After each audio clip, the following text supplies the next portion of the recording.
It starts with the nightly promise. This is the last one.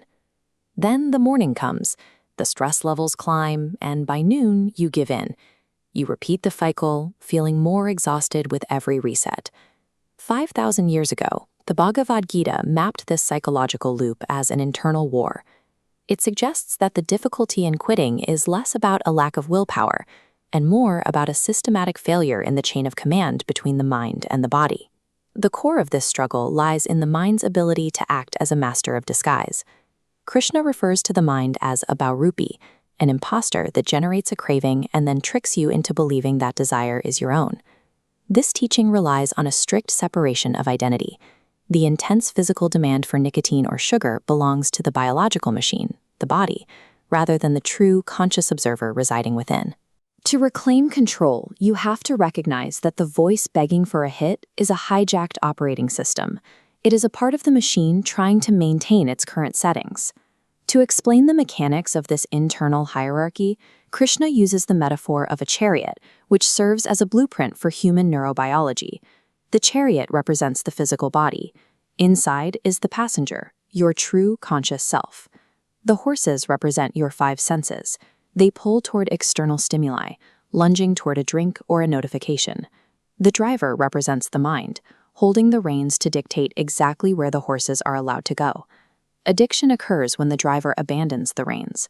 The mind becomes compromised, allowing the horses to stampede wildly toward short-term pleasure, violently dragging the helpless passenger along for the ride.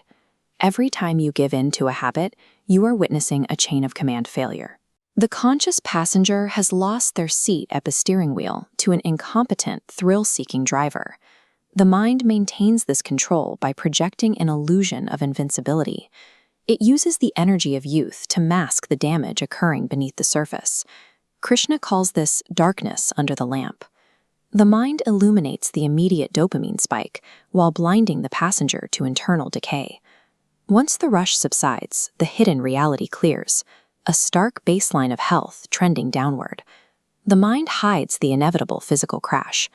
This reliance on short-term illusion keeps the passenger trapped in a loop of gratification that ends in unavoidable suffering. Arjuna famously argues that controlling the mind is as difficult as trying to catch the wind in your hands. Krishna agrees, but offers a precise two-part strategy to win.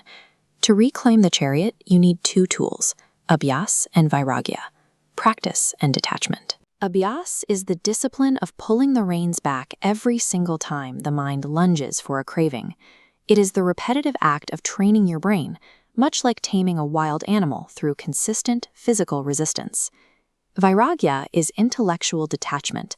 It is the process of stripping away the habit's fake glamour. You force yourself to see a cigarette not as a reward, but as literal poison and ash. These tools function in tandem. Practice builds the raw capacity to resist the urge, while detachment removes the value of the urge itself. Relying on willpower alone is a mathematical losing game. Success requires you to simultaneously train the driver and devalue the reward.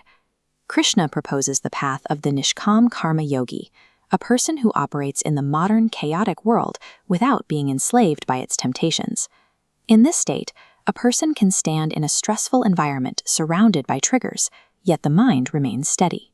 The driver keeps the horses perfectly still, regardless of the noise outside. Within this design, the senses become tools for the soul to experience the world's beauty, rather than masters that dictate the body's actions. True freedom is the sovereign power to decide exactly where your chariot goes. It is the transition from being a passenger of your cravings to becoming the master of your path.